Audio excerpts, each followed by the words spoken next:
Hey everybody, how's it going? This is No Bones About Wrestling, and I am one of your hosts, Asa.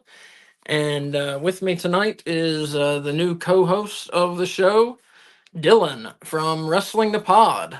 Thank you. Thank you for having me. Thank you Listen, I for. know I know you were tired of Wolf. I could see it in your eyes, and I totally understand. It's Wolf. I get it. I understand. He lives in Julia's house. He's in bed with Triple H and Tony Khan. I get it. I totally understand. So, you upgrade finally, and you upgraded to better. He's got a lot of dates with all three of those people throughout March. So Wolf will not be with us throughout March, but he is coming back in April. So it'll be all three of us when April starts. Yeah. So we'll probably change the format of the show a bit, but we'll get to that when we get to it. But this is our new night, new permanent night. Um, An Mondays at upgrade. 6. An upgrade, says An Eli. upgrade. Eli said it. He said it. An upgrade. You're welcome. You're welcome, people. But yeah, Mondays at 6 is our new time for WWE Weekly. Nothing on Sundays now, so I can have a night off. And then we'll still be doing a Raw watch along at 7:55. We start. And we already got another comment. Johnny said that was the greatest heel turn in wrestling history. Oh, yes, it was. You think so, for real? 22 years, 1,000-something days, 100 and something hours, 40 something minutes, 17 seconds or whatnot. Absolutely. Greatest heel turn of all time. Wait, what are those numbers? Is that how long? That's how long he's been a babyface. Where'd you see that? I saw it on Twitter. I saw it on Instagram, I think, or one of the social media platforms. But yeah, it was like 20-something years. He's been the face of the company. Dr. Thugonomics, and then hustle, loyalty, respect. He's been the face, and I think it's exciting. I know we'll get to that a little later on, but Chamber was wild. Yeah, it's great. I'm still reeling from it. Wait, real quick, responding to the greatest heel turn in history, Eli, I agree with Eli here. He says, no, Hulk at the Bash at the Beach 96. Hulk's a bum. Hulk's a bum. WO. I got to agree with Eli. But see, your generation, Cena is the Hogan of your generation. Yes, but, John's not a bum. That's the difference. You know what I mean? John's not a bum. Hulk's a bum. Eat your vitamins and say your prayers. Yeah, bum alert right there. That's bum alert status. Well, everybody makes their mistakes in life, Oh, they do. They do.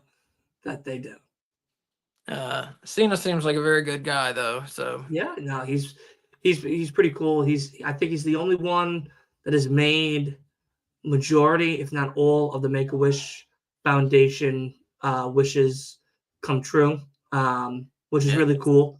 Being a Make-A-Wish kid myself at one point, I think that's really, really awesome for somebody of his stature and his presence in a superstar type of status.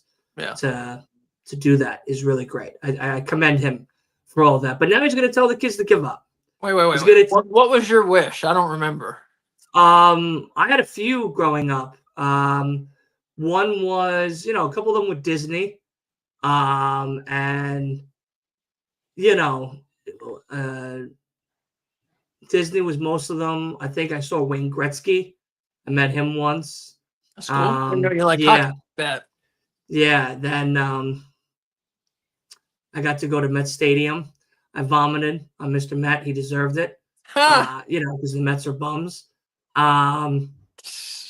So yeah, I've had a few, but nothing to that type of stature of like going to a wrestling show or WrestleMania or a pay-per-view, like a lot of these kids who are, really indoctrinated into wrestling a lot earlier. That was really, a true fan and stuff like that. So I'm very happy to see that there's still good, amazing people out there like John Cena in the world to do those things. But I mean, now he's telling kids to give up. He's going to be disloyal and dishonest. He's taking the kids in the wheelchairs. He's throwing them off. Oh, he's telling them that's it. That's it. It's Hail Cena, baby. And if he's not blasted Thugonomics at a certain point, we don't want it. Tell him to send it back. Hey, what's up, Switch? It's definitely a different thing for him.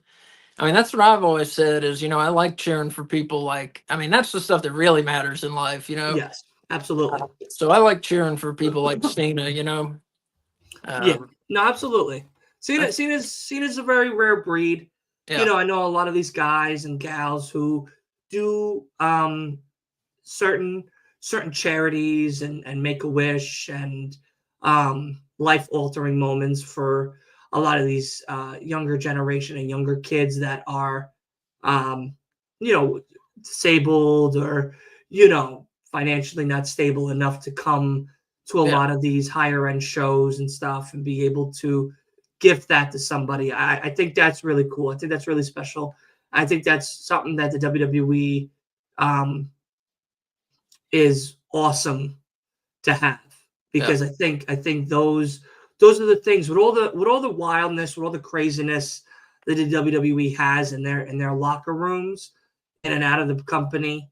I think that is something that we should take for granted, not take for granted, I should say, and really appreciate more that the WWE does. I think their charity work is something that is very unmatched with a lot of other big name brands and companies, and it should be spoken about more publicly, I think, especially now with this generation of kids in the era that we're in, with everything else going on in the world. So yeah, no, I totally agree. I agree.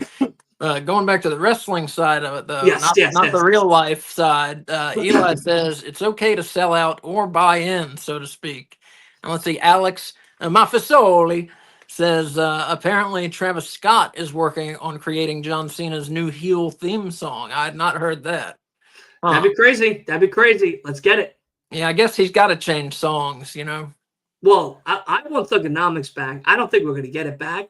There's also another song off that album that's called "The Bad Bad Man," and if that's the song he decides to pick as the new track for the new heel theme, that's cool. I saw someone also make a fun one of "I'm disloyal, I'm dishonest, my time is right now.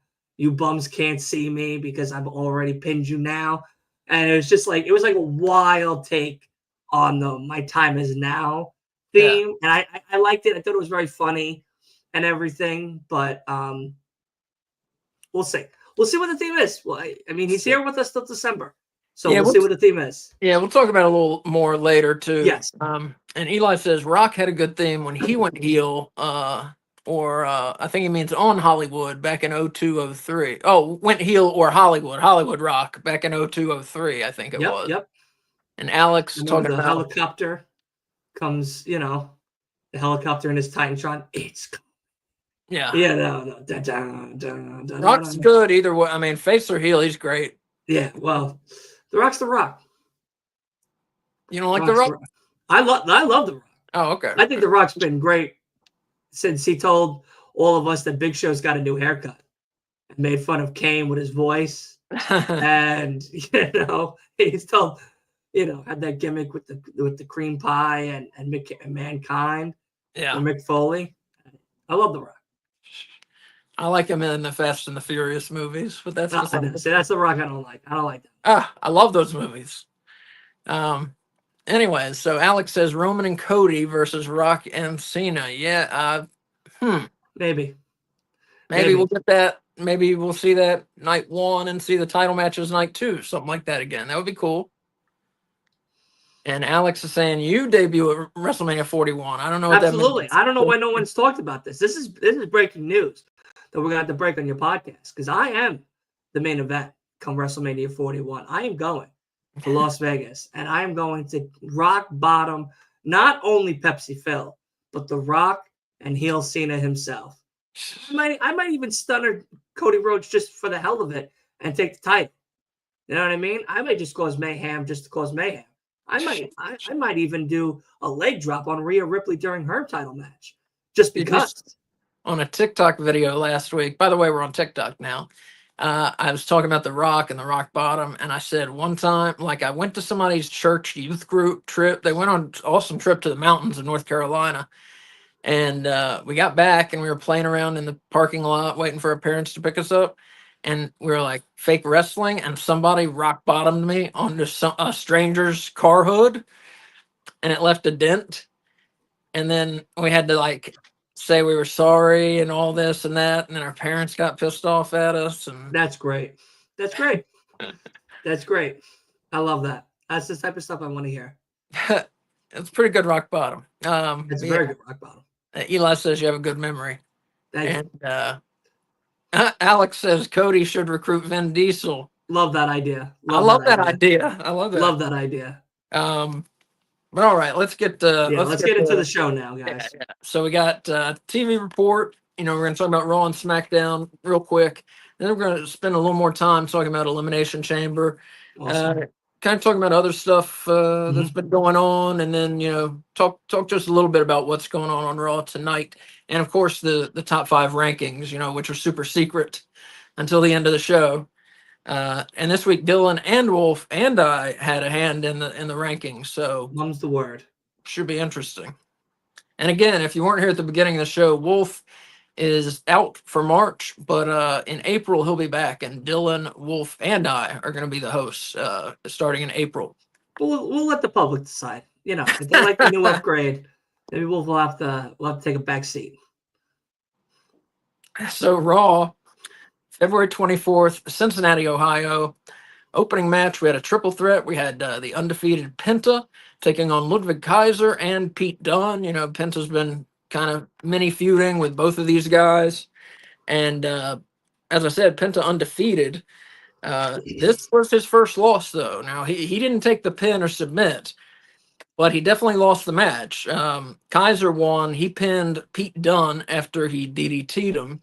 And this was a great start to the show. 4.5 bones out of 5, I gave it.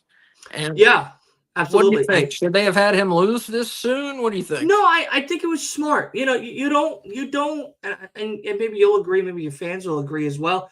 I think that having someone win consistently all the time, and we kind of saw this with Jade, the opportunity, the idea of her story, the character building becomes very obsolete. It becomes very dull. Yeah. And having Penta, who is very red hot, who's had a great start right now in WWE. It's only been a few weeks, but it's been very exciting. I think having him lose against Ludwig was smart because now you have story potential. Clearly, him and Pete Dunne aren't going to do another one. It was like him and Chad Gable. I mean, Gable supposedly is learning luchador right now, quote unquote. But again, with that being said, we do have Ludwig and Penta one-on-one in the near future for another Raw, for another pay-per-view even, would be very exciting. And I think there's a lot more of a story with that. I also gave it 4 out of 5 bones as well. I think it was very smart to have Penta lose this one and not take the pin because it still makes him look strong and you could still build a very cool story with Penta going forward. Yeah, now Switch is saying here if Penta, gets pinned or submits, it'll be to Chad Gable when he comes back. What do you think? That's not a bad idea. Listen, Chad and him had, honestly, 5 out of 5. I think him and Gable one-on-one, because Gable is that type of wrestler that we've seen who not only has that Olympic and athletic ability to him, but can really pick up this wrestling very swiftly as others that have come and gone really in professional wrestling. I think that we're at a point where Chad needs something very exciting right now because American Made isn't doing all that it's hoped to be. Right. And I think that Chad being that spearheaded guy that he is and that go-getter, him winning against Penta, even if it was, let's say, triple threat WrestleMania, him, Penta, and Braun Breaker, you have a possible 4.5, possible 5 out of 5 matchup right there alone because Braun is your strong guy. Chad can work with both of them. He's worked with Gunther. The 3 matches that he's had with Gunther have been exemplary. I mean, absolutely fantastic. Mhm. But now you're mixing luchador style into it against someone like Braun. You're really making this one a little more exciting than it should be. And speaking, I agree with all that. And speaking about Penta today, Ray Phoenix, it was discovered by Fightful that Ray Phoenix is out of his AEW contract. Yes, he is. He's a free agent. I have not heard if he has actually signed with WWE. I wouldn't be surprised if he already has. He's not signed, but he is headed to WWE from a lot of sources.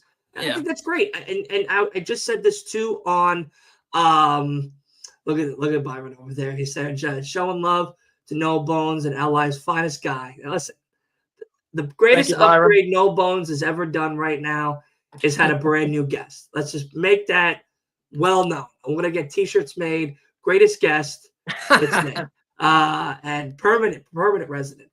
I think, and Byron kind of just started the conversation right there.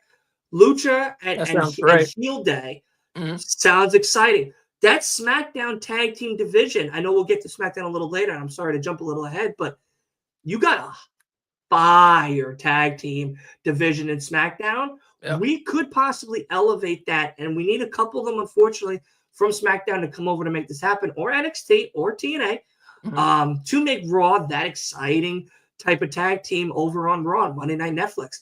And I think that there's a big possibility that the Lucha Bros could make that step forward. And I think this is perfect. I think it's a really cool idea. Byron. I hope that we get Lucha and Heel Day, because that elevates New Day 100%. It makes them a little bit more of an exciting tag team foe. It gives Penta his push. It gives Ray his motivation to wrestle Xavier, wrestle Kofi, who's an athletic madman in the ring. You got a lot to pull from when you get those 4 guys together in that type of situation. And it, again, elevates that tag team division that we want to see elevated so badly. Yeah, if you don't know Byron, he does the Flex Zone podcast. He's very good at what he does. You should definitely check it out. Subscribe. He's one of our brothers in the scene, definitely. I want to go back real quick to something I think Eric asked. Yeah, here. How long will Cena, just real quick, just as a date, how long will Cena be a heel? What do you think? He takes his last breath. He is going to be the villain of the next generation. I love it. No, I don't know. I think it's probably for a while. You know, I definitely think it's going to be past WrestleMania, clearly. Yeah. Do I see it expanding into SummerSlam? Kinda. Do I see it expanding into and I know Wolf's in the chat right now, so he's going to correct me because I'm definitely going to get this wrong. It's not Bash at Berlin. I know that for sure. I don't know if they're back in France or they're in my backyard, but it's Bash somewhere or fighting somewhere for one of their European tours. But Clash in Paris. Thank you. I knew somebody was going to get it right because they're very smarter than me. I don't see. I see it maybe going about there.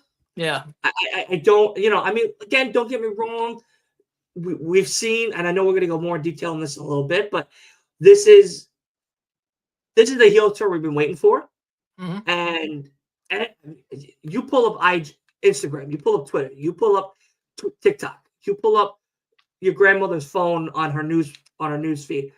Everybody's talking about Cena. I mean, for Christ's sake, it was on ESPN this morning. Yeah, it was a big deal. And Shannon Sharp was talking about it. Like, this is huge. This is 20-something years in the making.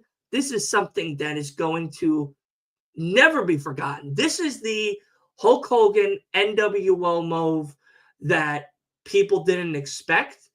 And Eric was the only one to see the possibilities are endless. I would like to point out, you said, no, I expected it. Wolf predicted this about 2 weeks ago on this show. Wolf has the script. Like, I don't know why we can't all solemnly agree Yeah. that Wolf knows who the winners are of War Games of 2025. Currently, right now. I He believe it. knows what's happening at WrestleMania. I believe Like this is 100% him. But I just want to say this, and we'll move right away. Yep. But this is that moment of Hogan going to NWO. Yeah. And your generation was, holy guacamole, this is really happening. Right. And we're saying, what in God's name is happening here? It is Cena. Cena, for Christ's sake. The man has done kids' movies, just like The Rock. And now he's the villain? Now he's the bad guy? He's Tony Montana at the last scene of Scarface? Like, what is going on here? And I'm 100% behind it. Like Wolf said, Elimination Chamber was cinema. I don't care what anybody says. This is going to be a really hard pay-per-view for AEW to step up on. I'll just say that. I'll leave it at that because I know we got a show to do. But this is exciting. This is very exciting. Yeah, no, I agree. It feels a little risky having, your two most popular wrestlers, I mean, The Rock and Cena, going into Mania as heels. You don't think that's gonna Well, I'll be honest. If people been paying attention, all those fucking Cheeto finger licking, bastards downstairs in the mom's basement at 60-something years old. If you watch Chris Van Vliet, Cena was on. Cena said, imagine a world where The Rock and Cena were heel. Mm-hmm. Chris mentioned it to Cena. And he goes, that's kind of supposed to happen. Oh. And that was last year. Oh. And I didn't catch on to it. I read it as like, whatever. Yeah. I read on it as whatever. That'd be cool. That'd be a great idea. It's never going to happen, but that'd be really interesting, really cool, really exciting. 2025 comes. We got Travis Scott. I don't know what the hell he's all about, what the hell he's doing. Yeah, I don't know why he was there. Cody Rhodes. Yeah. But we got two heels. Yeah. We got two icons. We'll see where it goes. It's gonna be crazy. And so Eli says, "Gable, be nice, Phil, and I like my Cheetos." Byron said, "So do I. I'm a big guy. So do I. I hate those fucking things. That's you're wild. You're wild." Eli says Gable reminds me of a young. Going back to talking about Gable and Penta, he says Gable reminds me of a young Kurt Angle in a good way. 100%. Not just saying that. And Eli predicts Gable will be a champ in 2025. I think he may be right. I would love to. I think Gable, United States champion. And well, I know we got a lot more to talk about here because we got a lot of great topics, guys. Yeah. But Gable, start him small. Let's get him United States champion. Let's get Ivy Nile champion. Mm-hmm. Kind of do the same thing we did with Judgment Day when it was Rhea and Finn and Damian and JD and Dom. But let's really pull the trigger on excitement this time.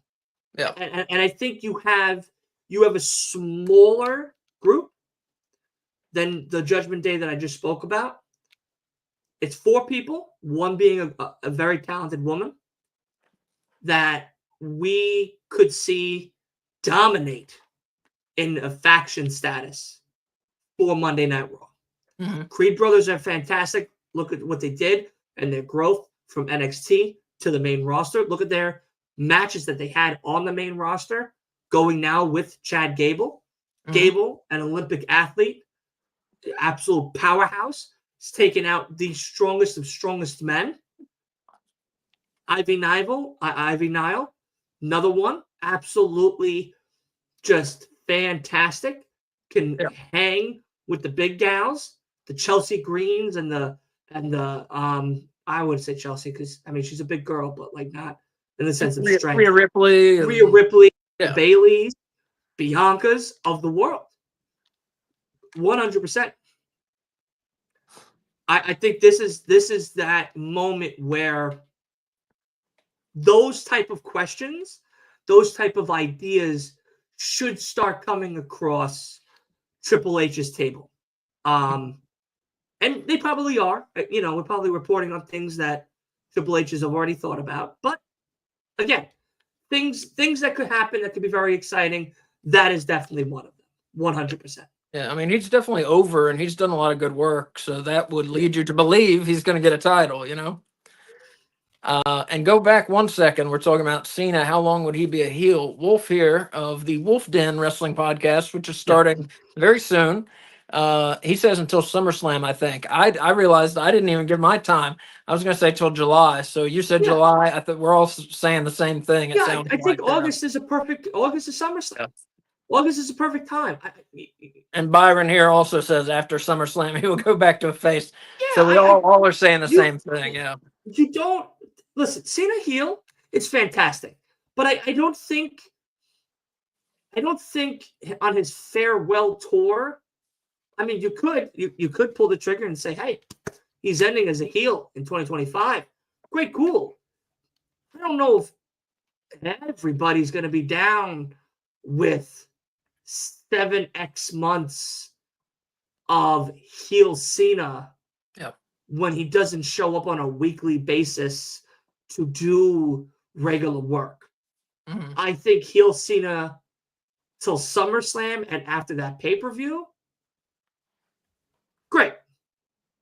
Thank you. You gave us what we needed.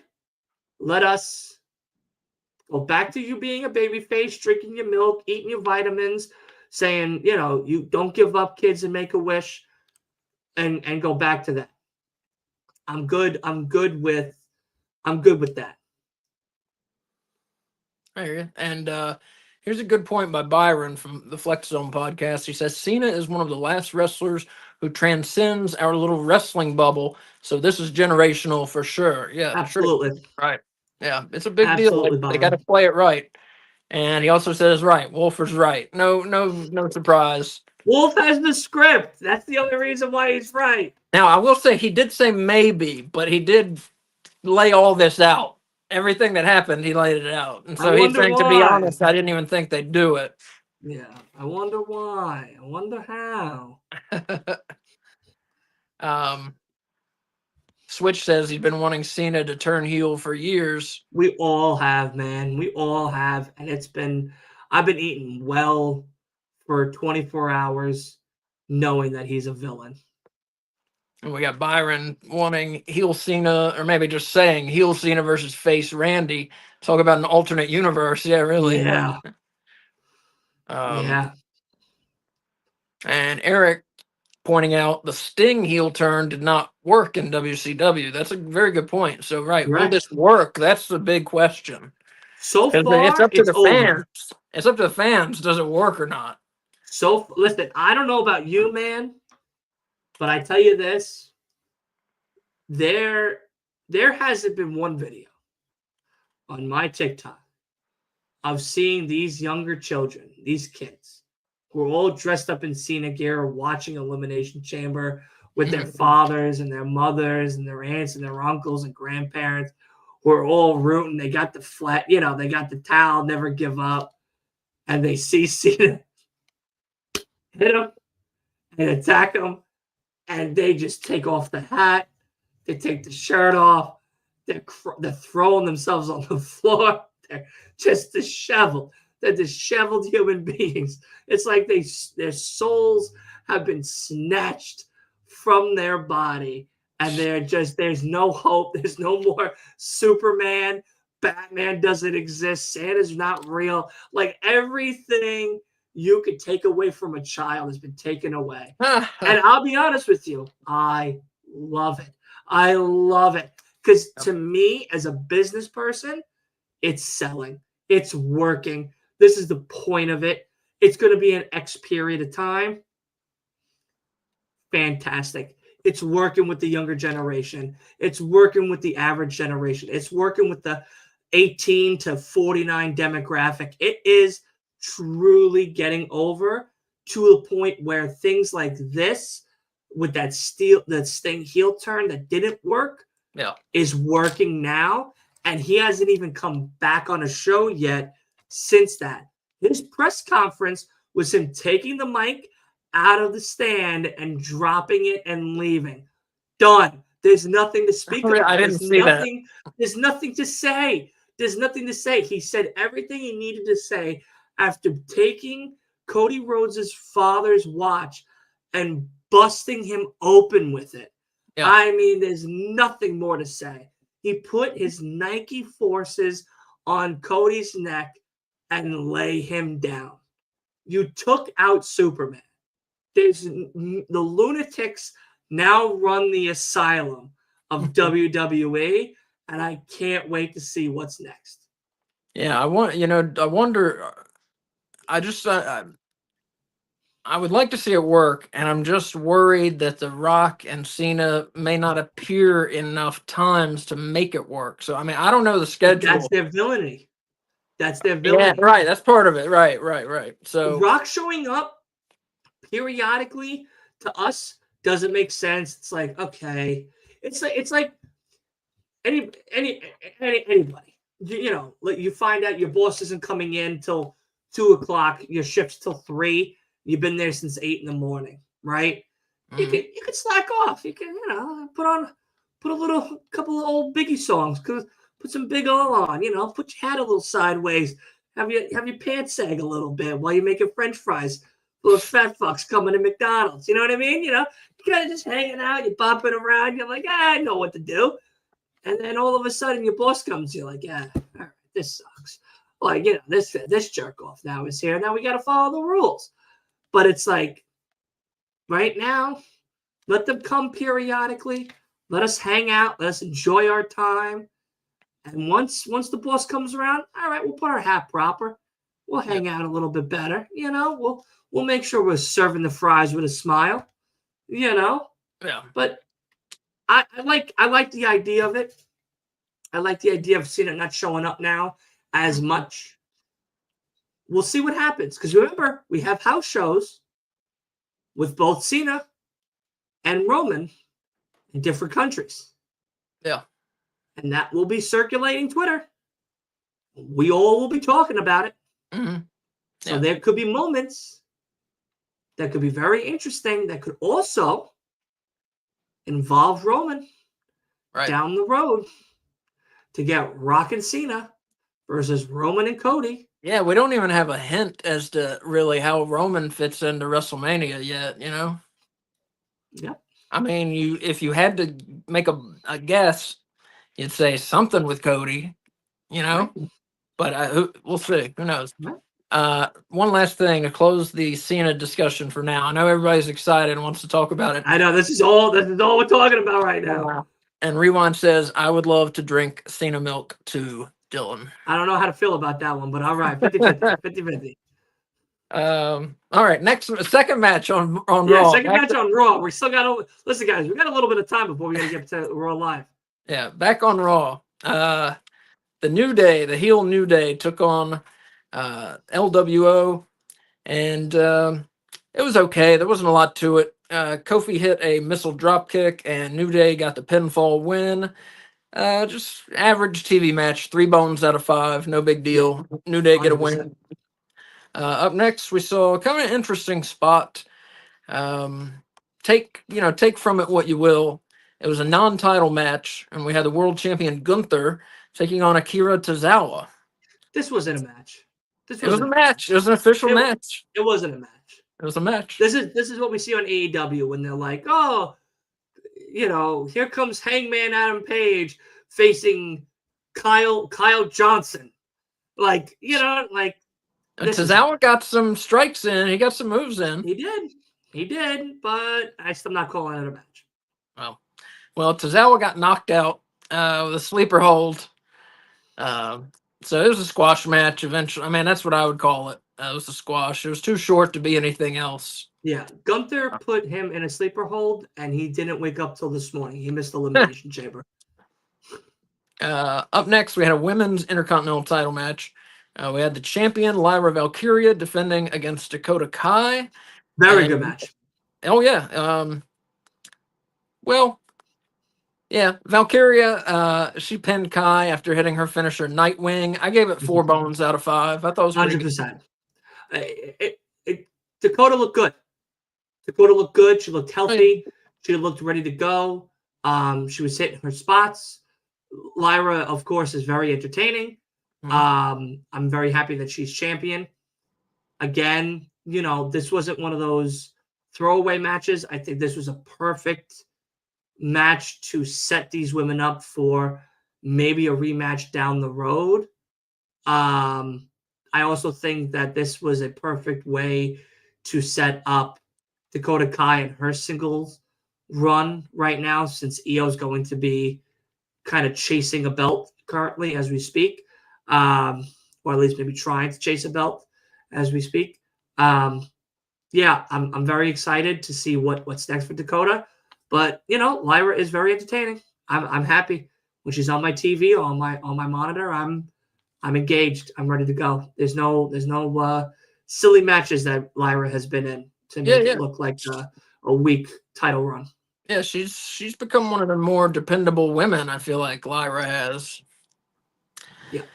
Up next, we had another non-title match, an exciting non-title match. We had Intercontinental Champion Braun Breaker taking on Dominic Mysterio of Judgment Day. And I would have liked to have seen this for the title, but Breaker won by DQ. We had another run-in.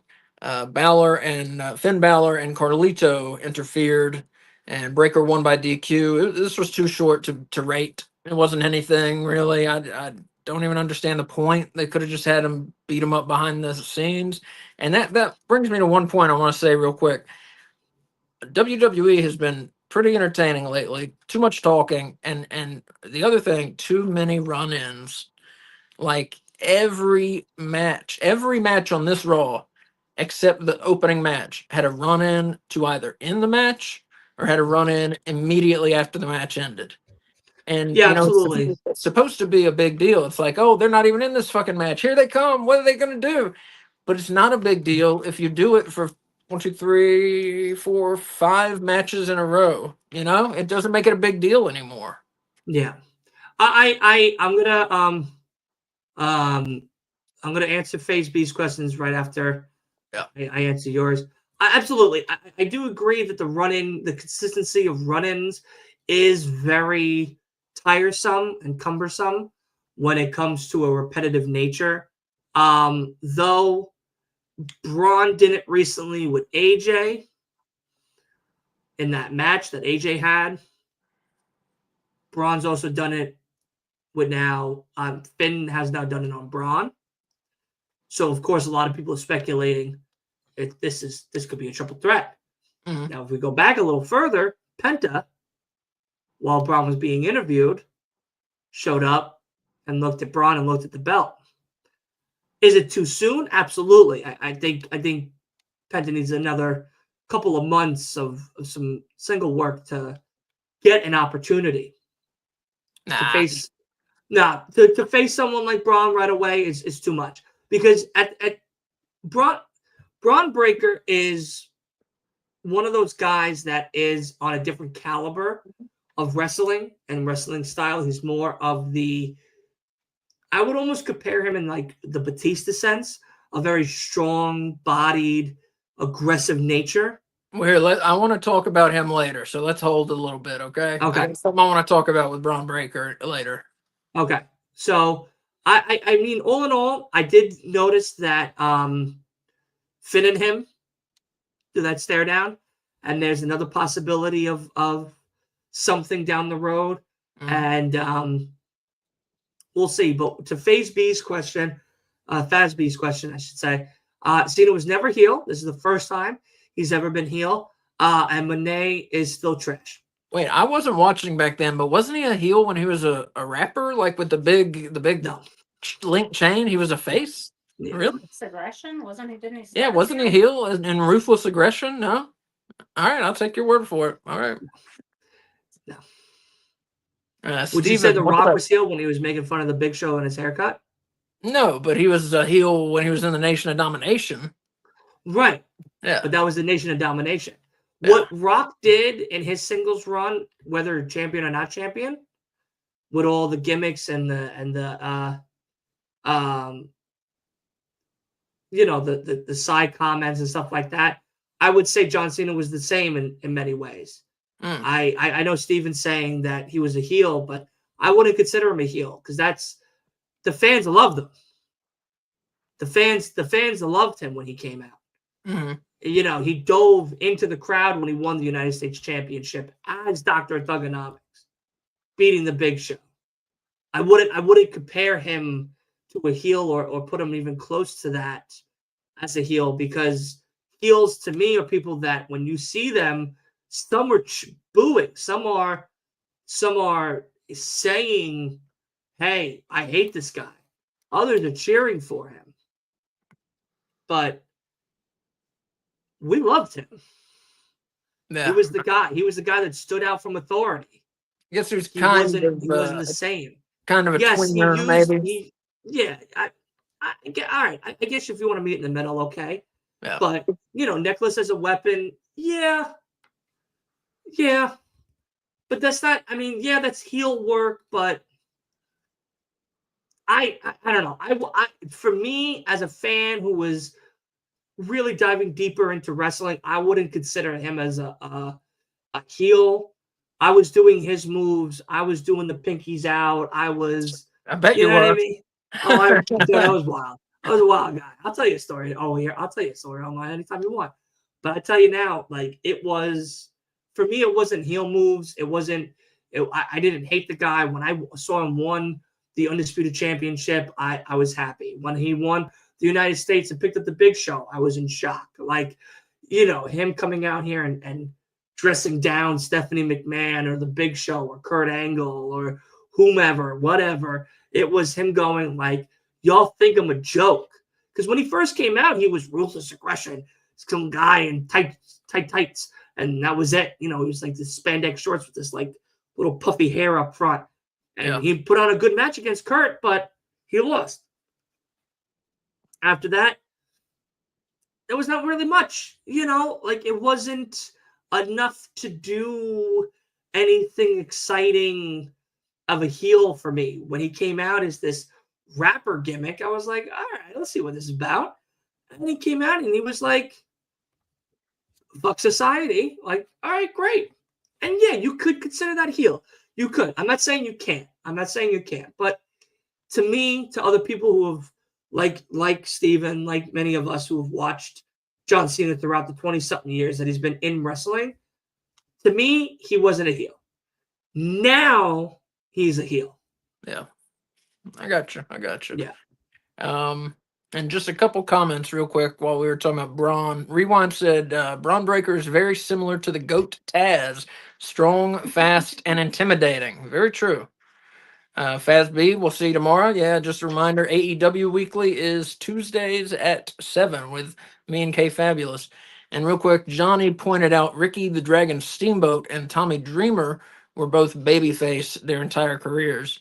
Yep. And in my theme of sharing horrible stories about wrestlers, Tommy Dreamer, I may have heard this, but I forget which WrestleMania it was, but Tommy Dreamer, like his head was so fucked up, he was having a lot of mental problems. He was going to get a ticket to WrestleMania, jump the barrier, shoot Vince McMahon, and then kill himself in the ring. Allegedly. No, he said that himself. It's not allegedly. He said that. But yeah, so there's a terrible story. All right, back to Raw. Well, that's a depressing note. Yeah. I'm going to go through the rest of the TV quick so we can get to Elimination Chamber. Yeah. Back to Raw. Main event, Women's World Tag Team title match. We had Bianca Belair and Naomi defending against Liv Morgan and Raquel Rodriguez of the Judgment Day. And we got new champs, Liv Morgan and Raquel Rodriguez. And this was a very good match. 4.5 bones out of 5, I gave it. I thought it was an excellent main event. Match of the night, though, I'm going to give it to the opener, Kaiser over Pete Dunne and Penta. But the main event, also very good, I thought. All right. SmackDown, February 28th in Toronto. We opened with another non-title match. This one was champion versus champion. We had WWE Women's Champ Tiffany Stratton against United States champ Chelsea Green, and this another good women's match this week. The women were really on this week. I thought they usually are though. They are. I do want to say something really quick, and I want to see if your fans say anything. Yeah. I want to say that this was really good for both women as champions to show off why they were women champions. Yeah. They performed fantastic. I mean, they were really exciting.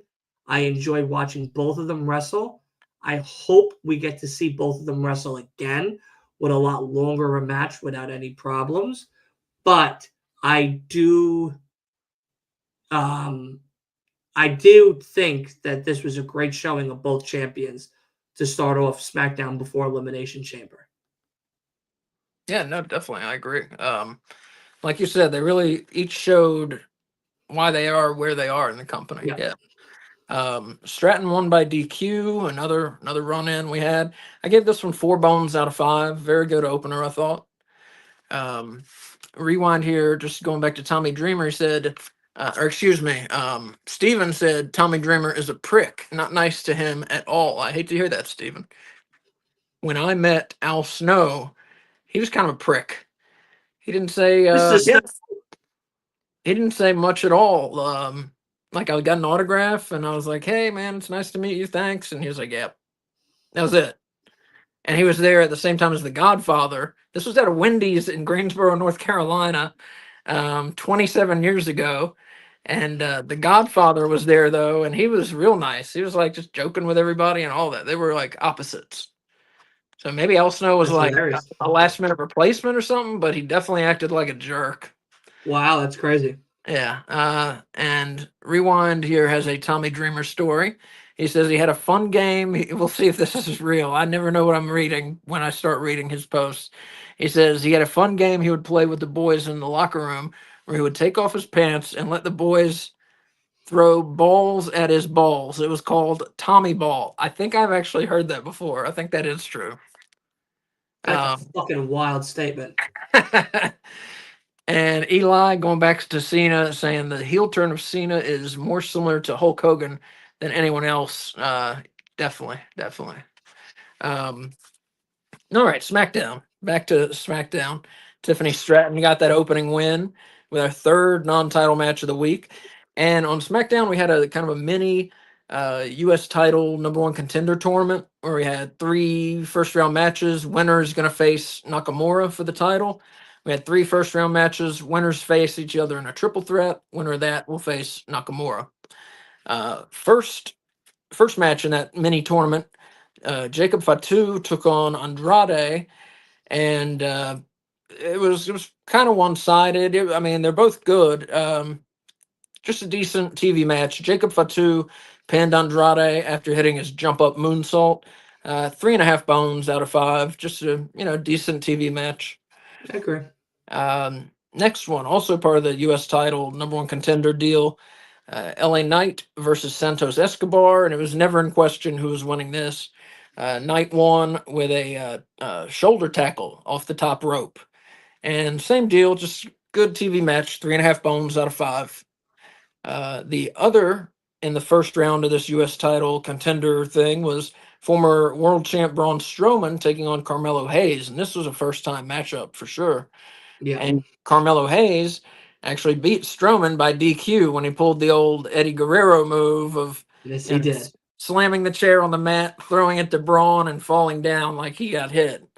I hadn't seen that in a little while. That was fun. Yeah, I haven't seen that in a long time.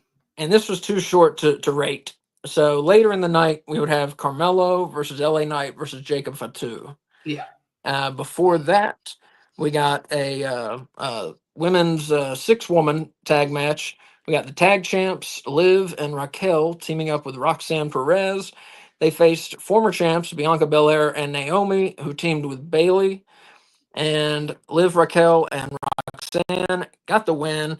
Roxanne Perez actually pinned Bayley. One of the bigger moments of her career so far, I think. Yep. Good match. 4 bones out of 5. Had some, good good to very good wrestling on SmackDown. Not as good as Raw was, but it was good. It was a good show. Main event was the U.S. title number one contender match, and just like pretty much everyone thought, LA Knight won. He beat Hayes and Fatu. Fatu hit his jump up moonsault on Carmelo, and then LA Knight threw Fatu out of the ring and pinned Carmelo, and LA Knight got the win thanks to Fatu's finisher. And good match, 4 bones out of 5. It was cool, Absolutely. seeing these three together. It was a decent triple threat match. So LA Knight getting a shot against Shinsuke Nakamura, I think this Friday on SmackDown. Is that right? Do you know? I think so. I don't know 100% only because unfortunately, Shinsuke, as we all know, hopefully by now, if not, this is new news to you. Shinsuke's older brother has passed on, and that's the reason why we didn't get LA Knight versus Shinsuke for the United States Championship last Friday. And this became the tournament for the United States Championship number one contender spot. Mm-hmm. So hopefully Friday we get to see it. I'm not 100% sure. I haven't seen or heard anything on the old internet about the return of Shinsuke or the status of this. Yeah, this could be something that's maybe another week we might have to wait for. Only because of the unfortunate passing of Shinsuke's brother, which my heart and prayers and thoughts go out to him and his family and stuff. And hopefully he can come back soon and be ready to go and do his cool Ghost of Tsushima type of entrance and gimmick. Yeah, that's one of the best entrances I've ever seen in wrestling. For real. Yeah, it's cool. It's very cool. It's a very cool entrance. And rewind here about the number one U.S. contender now. He says, I don't get LA Knight. All he is a poor man's version of The Rock. I see that. I see where you're coming from. He definitely was inspired. He's like The Rock and Stone Cold had a baby, and it's like B level instead of A level. That's what I think. And Willie asked, so did anything interesting happen over the weekend? Yes. Nothing at all. Been talking about quite a bit, and now we're going to get to the PLE Elimination Chamber. Great show. Only one down spot in it, and we'll get to that. March 1st in Toronto, Ontario, Canada, and the Canadians booed the American national anthem. And fuck that. That's absolutely great. Absolutely great. Absolutely great. Absolutely great. I listen. Thank you, Canada, for memes to go on for a lifetime. I love it. I do. I get it. It's rude. I do. I get it. It's rude. It's something you shouldn't do.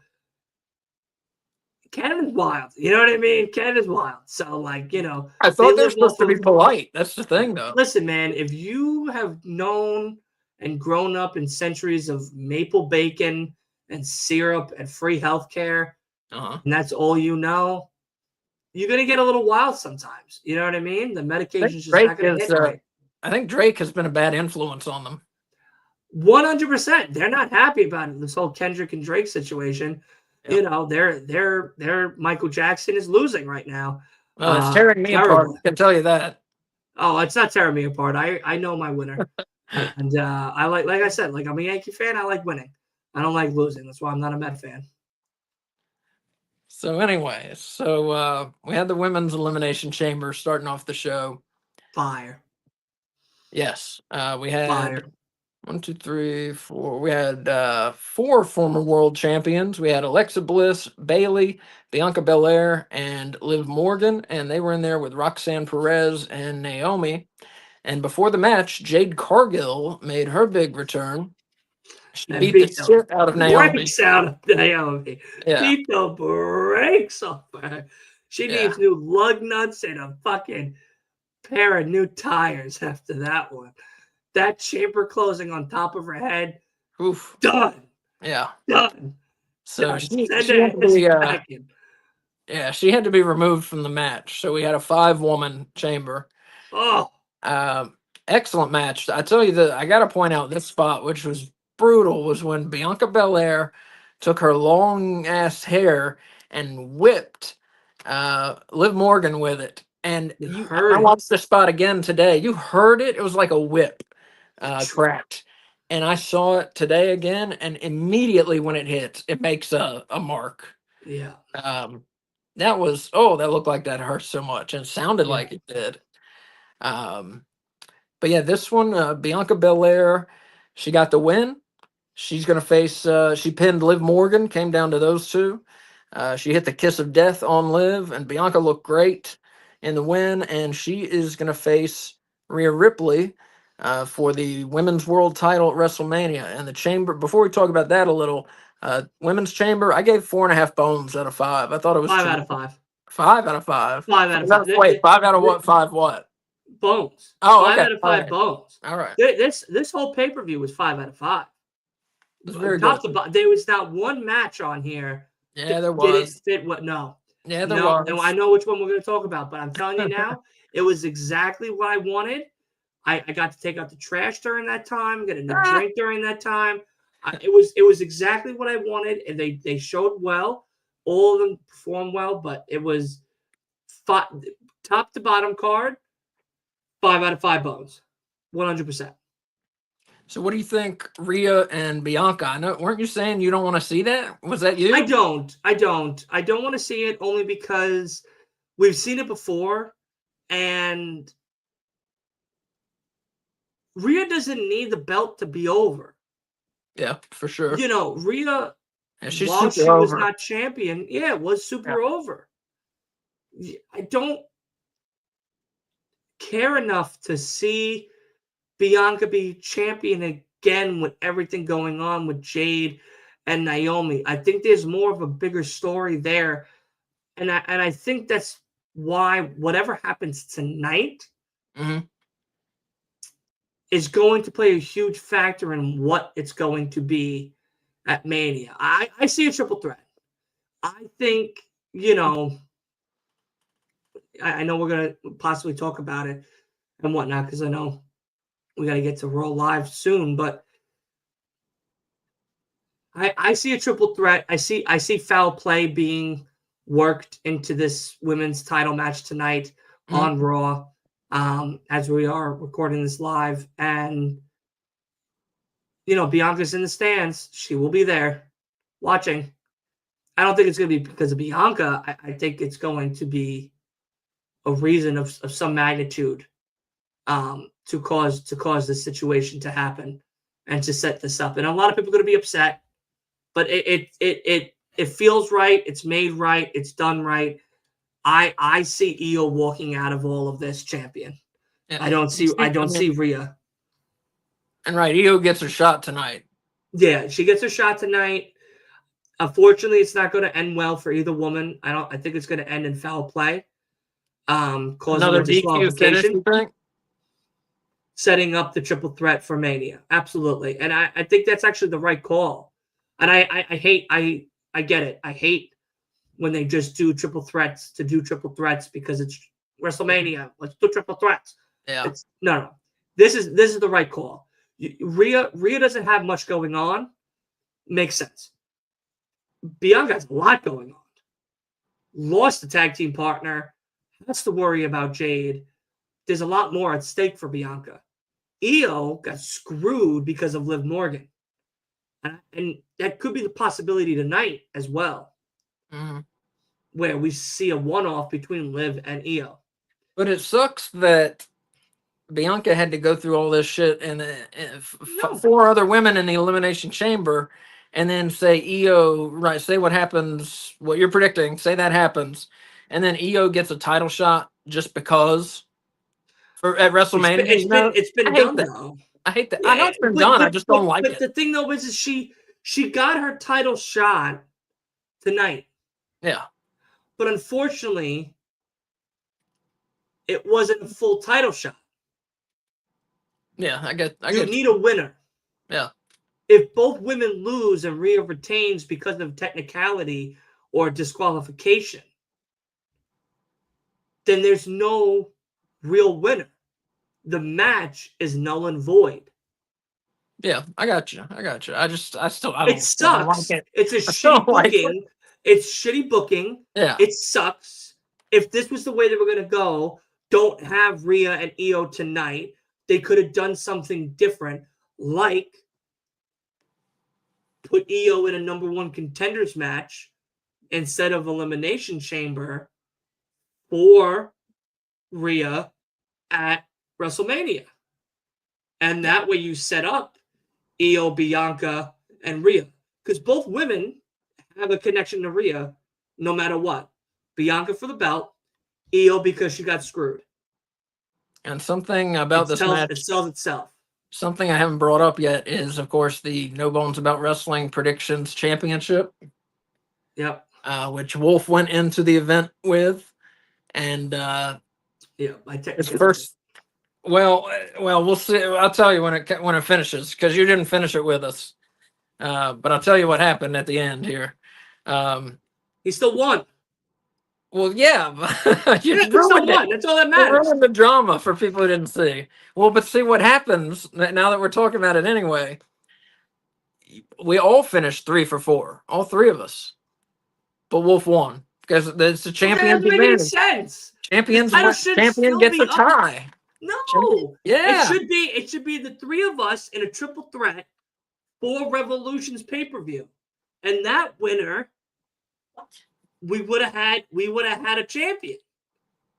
That makes this belt more exciting. We can't leave out Kay Fabulous out of just, What was her score? No, she didn't do it. That's what I'm saying. Oh, She'll do she's Revolution. out. She's out then. She's out. She lost. She lost. She's out. Kaputs. Put her on the sideline. Grab the cheer flag. That's it. And as Eli said, if you'd listen to him, you'd be the champ, right? You're right, 100%. But the thing though is no. Everybody's trying to talk sense into you. Yeah, maybe they had the script and Wolf did it. Like I go by what my gut said. Gut said Punk.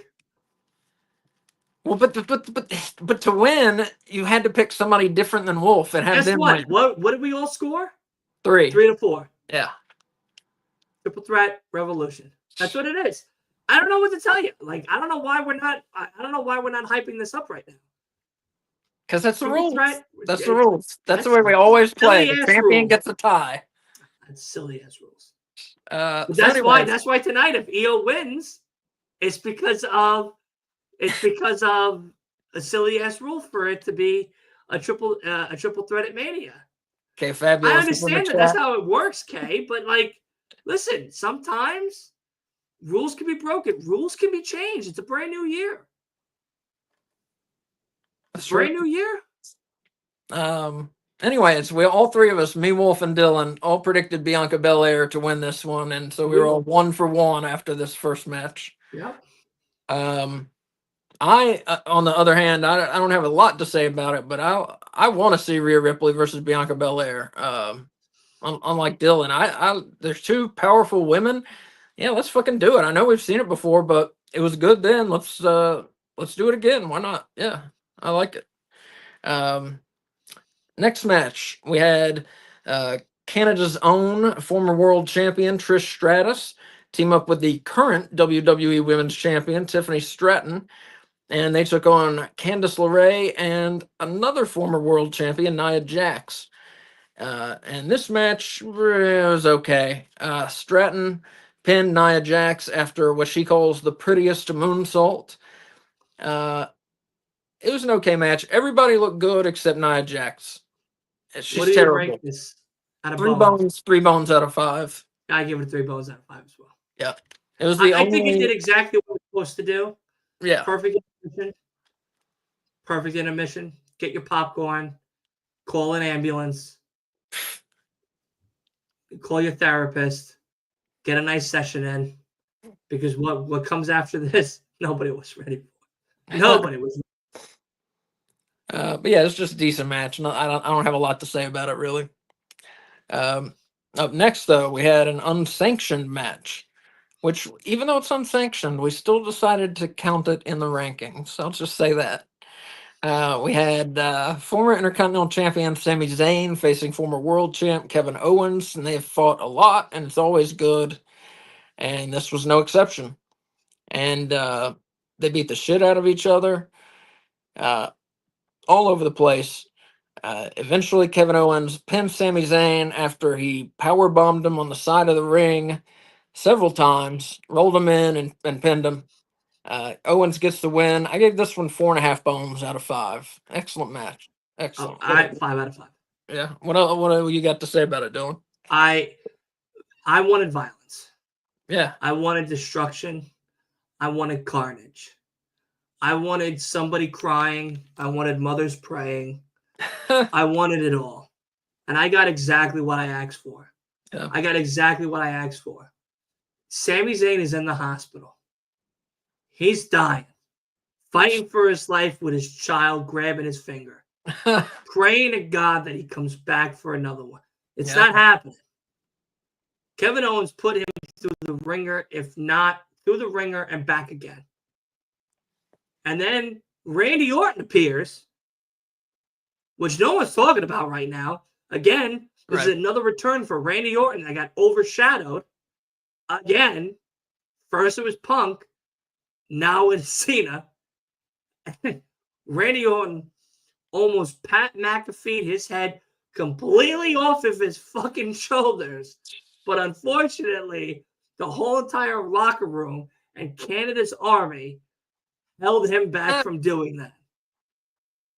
So I hope to God we get Kevin and Randall Keith Orton at WrestleMania. Well, it'll be interesting because Randy Orton, when he came back before, he had a spinal fusion. He had the same operation I had, and he wasn't taking any back bumps when he came back. So I just don't know how active he can be anymore. Really, listen, it's Randall Keith Orton, RKO, the Legend Killer himself.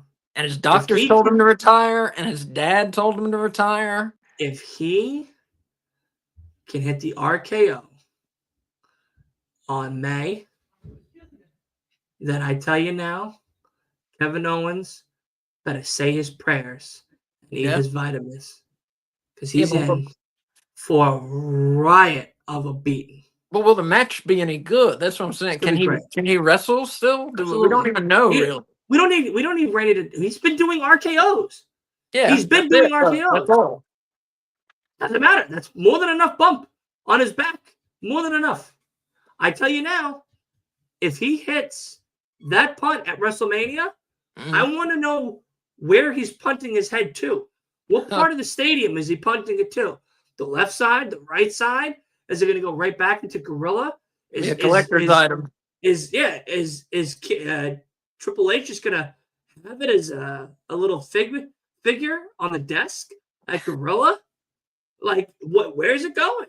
Where is it going? Because that's all I care about. I want him to punt it long, baby. Punt it long. Punt it into Raider Stadium, if he could. Punt it into Raider Stadium. And so, it looks like KO versus RKO at WrestleMania, but so now we don't know what Sammy's doing. Could we maybe see Sammy and Roman? Sammy's dead. We see Sammy and Roman, maybe. Sammy's dead. All right. Sammy's dead. Willie says he did not like the fake barbed wire. So, Willie, I also thought it was fake. I was reading today, I forget who said it, but it was a trusted source, but trusted by me. And they said that it was real barbed wire. They said it was real barbed wire. It was not shaved down. It was not gimmicked at all. They said out of at least one of the wrestlers' requests. So I don't know whom, but at least one of them didn't want it gimmicked. So that's what was up. Yeah, it was real barbed wire, apparently, used in the match. Yeah. It's pretty crazy. That's not something WWE usually does at all, Yeah, there was no blood. I was very upset there was no blood. I wanted both of them to bleed profusely. Yeah, I wanted it to be like Hell in a Cell, Triple H, Mankind. Right. I wanted that. I wanted someone's face to be red face. Yeah. When they went to the locker room. I don't like things where people really stand a chance of being seriously injured, but I do love blood. I tell you, I do appreciate the lengths that people will go to give us entertainment. Well, true. I appreciate it. It makes me nervous when people do spots like, Darby Allin jumping off a ladder to a steel, a piece of glass. Thank you, Darby. Well, yeah, thank you. It scares me. Like, I think we're going to see someone die. I don't want to see anybody die, Thank you, Darby. Thank you. I paid those tickets, and I wanted exactly that. I got exactly what I wanted. Thank you, Darby. And Rewind says, it reminded him of Taz versus Bam Bam Bigelow at ECW Heatwave 98. The way they brought in the crowd. He says he's curious if they looked into that match for inspiration beforehand. Sometimes you look to a legend like Taz. And Eli has a good question here. Because right, they explained at the we'll jump ahead to the end a little here so we can answer this question. They explained, because I was asking at the end, why is no one helping Cody? It's making him look like an idiot, make him look like a jackass. Why isn't anyone helping him in this beatdown? But they had explained why most of the faces weren't helping him, except they did not explain, as Eli here points out, they did not explain why Randy Orton didn't come and save Cody from the ass kicking. And so why that's a question, like why didn't they have anybody save Cody? Doesn't that make him look like a jerk? No, No, why? I don't think so. I don't think so. I think as Cody took a beating of a lifetime, I think that we were in the midst of something very different of an era that Triple H and The Rock and Cena are going to be giving us with this heel turn. No one expected it, clearly. No one expected Cena to retire as a heel, a partial heel, or however he's going to retire as. Everybody in the locker room, I don't know. I don't know what you heard, because I didn't hear anything, but I wouldn't have helped them. Why? No, I wouldn't have helped them. I think He's a good guy.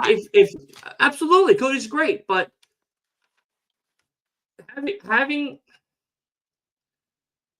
having someone help Cody during that time would have only made the point that they were proving in that segment weak, and it wouldn't have hit as hard. For me, if I saw Sammy or Kevin or Randy or Triple H or whomever, AJ, Jade Cargill, whoever, run out there, Ricky Saints, run out there and try to stop Travis Scott for smacking the shit out of Cody. Grab John Cena and stop him from hitting Cody profusely in the head with Cody's father's watch. Tell The Rock, what is he doing? It doesn't do anything for any of them. I mean, you're right.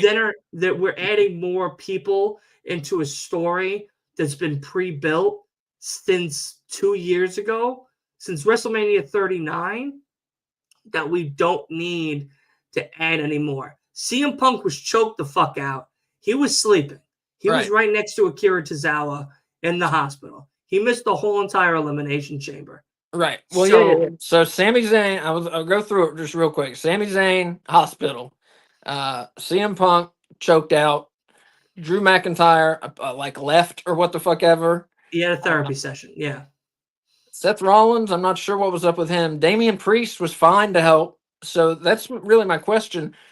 I understand what you're saying. Don't have them run out, and they don't need to get involved in the angle. It would lessen the impact. I agree. But couldn't we at least show like Damian Priest and Orton trying and security stops them? No. So they at least look like their faces too? So it doesn't make sense. Why don't the faces help the face? Cody is the creme de la Cody's God right now in WWE. Yeah, Cody, so why don't the little angels help him? Because sometimes angels can't. Sometimes God has to go through shit that nobody else can help him with. And that was that moment. Listen, I get it. I do get it from Eli's aspect. Why didn't he do that? Why didn't he come out? Why didn't anybody come out to help him? I thought he made friends with everybody in the locker room. That's not the point. The point was focusing on Cody being torn down from heaven. Yeah. And they did that. Cody being shown that he's just like everybody else and just another guy on the payroll. And Cody said it even in his thing. You're my boss. I'm your champion, which means I'm the boss's champion, which means I'm your champion. Even though you don't see me as your champion, I'm already your champion. Here's a good Cody, point. what? Here's a good point Willie makes here. He says it makes everybody look like they're scared to lose their job because The Rock would fire them. But that also works into the angle That makes of sense. them not helping. Yeah, that's what I'm saying. That makes sense. So I don't know if the commentators maybe said. Hopefully, they at least said something like that. No, I think where we're at with it is, if anybody came out to help him, it would have hurt the Cena turn. It would have hurt the segment profusely. Like I said, at least show them trying. It And still then hurts at the least he segment. looks like a face. He looks like someone It people like. still hurts the segment. I disagree. And here It Eli hurts the says, segment. the thing is they went out of their way to show how many friends he had at WrestleMania, then do this. It doesn't make sense. I agree, That's what I'm saying. but it doesn't help him now. But what do we all watch the ending? He stood up. Yeah. Wade Barrett, Michael Cole, Pat McAfee, all helped him to the back. Enough said. But yeah, people still should have been seeing it and being like, No. "Oh, I got to go stop this shit." That's what good guys do. Yeah. Well, we're gonna agree to disagree on that. Sometimes God has to deal with the shit himself. We're gonna agree to disagree. That's fine. I love you no matter what. Yeah. But yeah, a great angle either way, and obviously it's got people excited, you know. Oh yeah, 100%. And so this, I was going to talk about that later. All right, now let's get back to the show. I didn't even mention our picks. All three of us picked Stratus and Stratton to win, so we were 2 for 2 after that.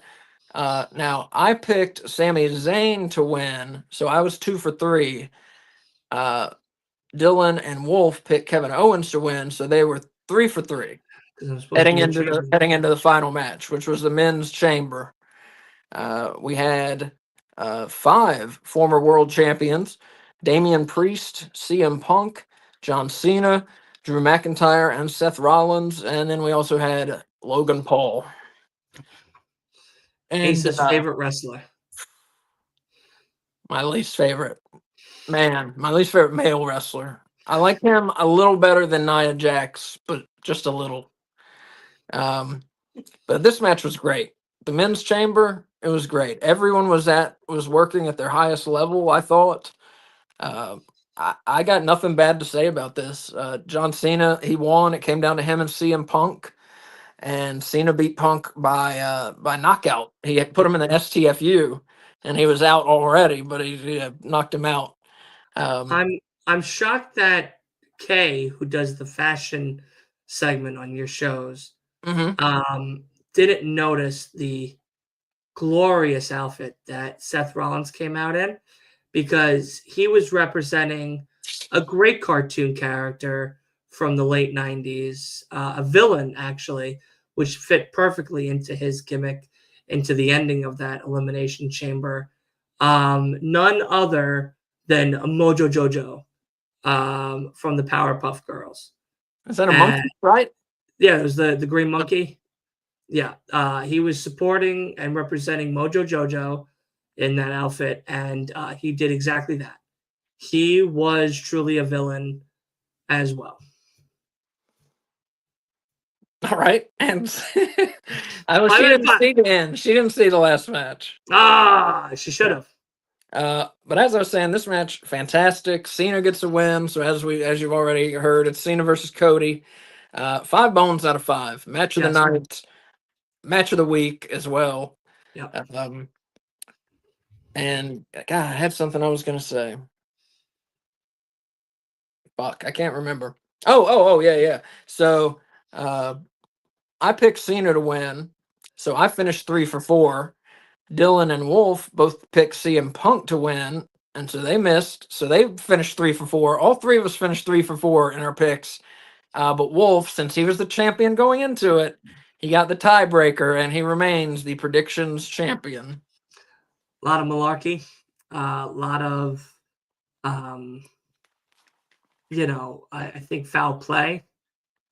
Corporate Wolf strikes again, and I see the favorite. You know what I mean? I see the favorite.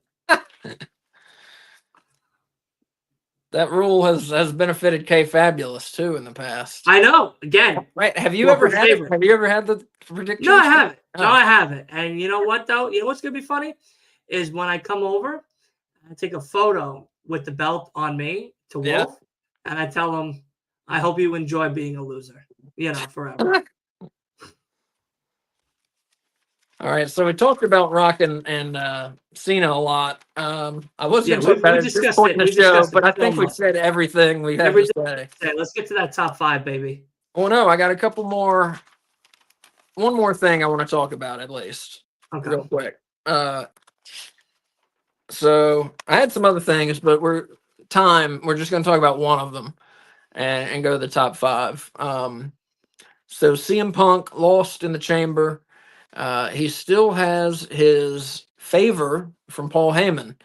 So Dylan, I'll ask you: does Punk request his favor tonight? And if so, what's it going to be? Well, clearly the request is going to be to get him into WrestleMania and main event WrestleMania. And I feel like it's going to be the one for Cody, which to me makes sense, and it gives us the Cody Punk Cena angle. Which if I want to fantasy book for a second, I'll take a play out of Wolf's script and fantasy book for a second. Punk wins WrestleMania. Yeah. And it's thinking a triple threat again, another triple threat for Cody's title. Cena, Punk, and Cody. Thank you. Cena, Punk, Cody. Yeah. And Punk comes out on top.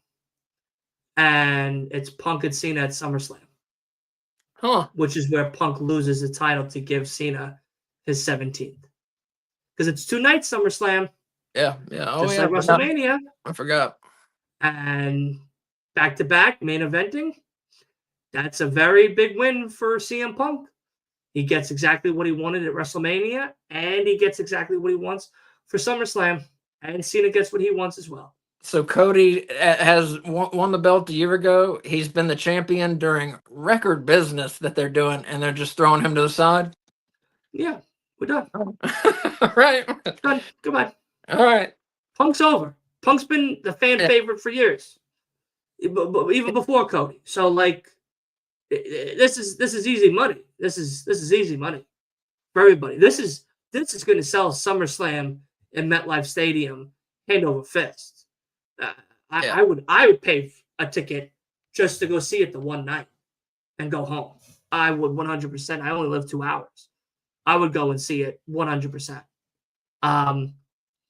Yeah, I think I hope tonight, since he's going to be on Raw, he says he needs to talk to Paul Heyman, and maybe Friday Night SmackDown we see him and Paul having that conversation, and we don't see maybe till a week or 2 or 3 before WrestleMania, where Paul goes to Nick Aldis, and to maybe Nick Aldis, or he goes to Triple H and maybe does a tournament where Punk wins that his number 1 contendership and makes it a triple threat match. I love a good tournament. Yeah. It's fun making brackets. Speaking of which, on Thursday, we're doing, K Fabulous and I are doing a watch along of WWF WrestleMania 4 at 7:50. That's 7:50 Thursday night, which WrestleMania 4, if you don't know, it was just a big tournament for the vacant WWF World title. So we got big poster board already. We're going to have a big bracket, and we're going to have fun. So that's 7:50 Thursday night. All right, real quick. I'm going to skip all my other topics because we've talked enough. Real quick, I'm going to say, well, here, I'm going to ask you one thing. I just want a yes or no. Should Andrade have left AEW for WWE?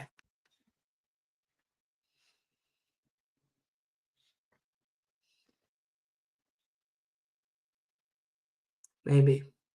I'm going to say no. I'm going to say no. All right. Maybe.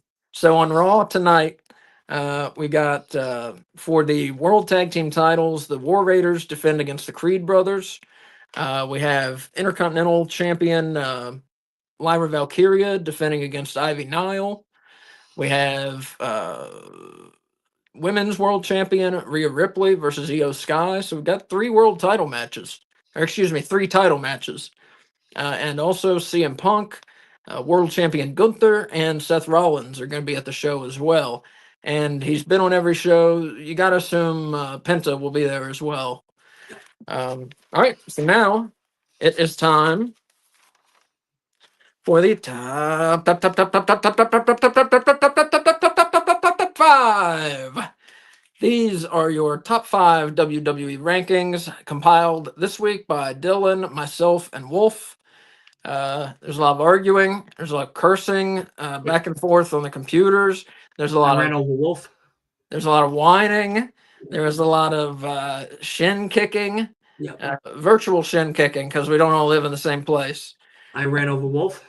And he ran over Wolf, which is why Wolf is not here tonight. Very much like Jay It's going to take Fargo. him a month to get back to good health. Yeah, that's why Depends on how next week goes. Yeah. So anyways, eventually we came up with our top 5 rankings. So we're going to do women first. So this week, number 5, she's down 2 spots from number 3 last week, and that is number 1 contender, Charlotte Flair. Number 4 this week, she's back in the top 5, and that is the United States champion, Chelsea Green.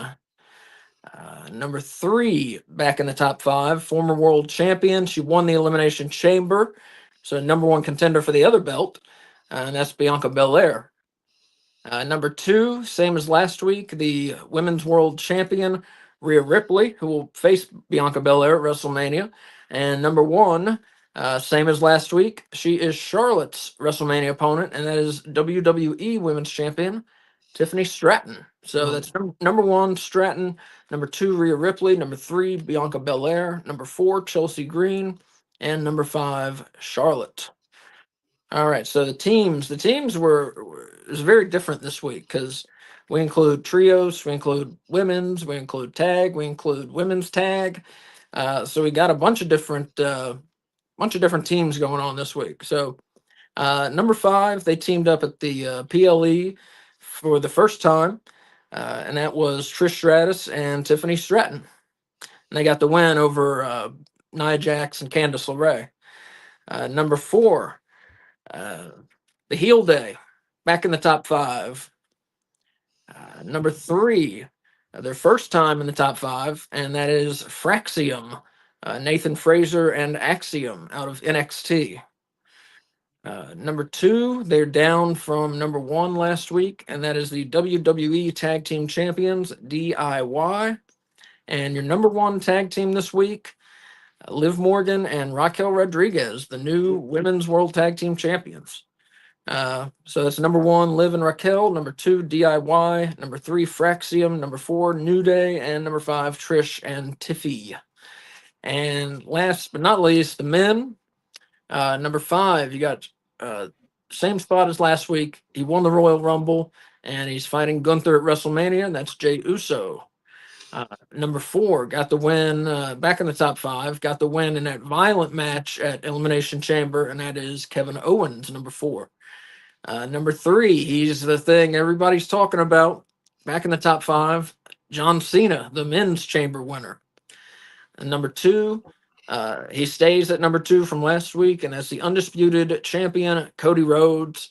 And number 1, same as last week, is world champion Gunther. So that's number 1, Gunther. Number 2, Cody. Number 3, John Cena. Number 4, Kevin Owens. And number 5, Jey Uso.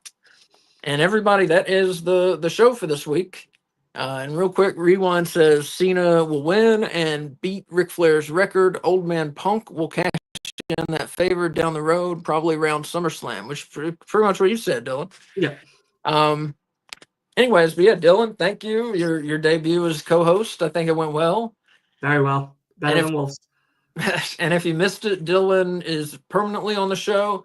Wolf has some obligations throughout March, so he'll be He back. has a dislocated hip because I ran his bitch ass over. That's why. He'll be back in April, and all three of us Maybe. will be hosting the show then. But yeah, thanks for watching. Hope you had as much fun as we did doing it. Just a reminder, we are still doing our Raw watch along tonight. Starts at 7:55. It's going to be me, Dylan, and I think Wolf's going to be on that. From a hospital bed. And so just real quick, other things that are going on this week. 7 o'clock tomorrow night, me and K Fabulous do AEW Weekly. Wednesday night, 7:55. Me, K Fabulous, Dylan, I hope, and Wolf are doing a watch along for AEW Dynamite. Yes. Thursday at 6, we're on Dylan's show for AEW Revolution predictions. And then at 7:50 Thursday, K Fabulous and I are doing a watch along for WrestleMania 4, and we're gonna have big brackets too. Big bracket. Big brackets. Big bracket. Friday for Eric's birthday, one of our viewers and listeners, we're gonna do an episode of WWF Primetime Wrestling. And Saturday, we're doing a collision watch along at 7:55 with Dylan, Wolf, K Fabulous, and myself. Sunday, I think we're off, actually. No, it's Revolution. Sunday. No, fuck, it's Revolution. It's Revolution. AEW Revolution. And we're going to start, I don't know when it starts, but we're going to start 5 minutes before it starts. 6:55. And then Monday, we'll be back here 6 o'clock, WWE Weekly, 7:55. Raw watch along. Everything I just said is on the schedule on X. So just go down a couple posts and it's there. Yeah, check us out on X. Subscribe to this, like this. It makes a big difference. Tell your auntie, tell your mom, tell your grandma. And yeah, check us out we're on TikTok now. We got some stuff on there, more to come. And yeah, and we'll see you in, I don't know, 20 minutes. Yeah, for Raw. All right. Thanks, everybody. Bye.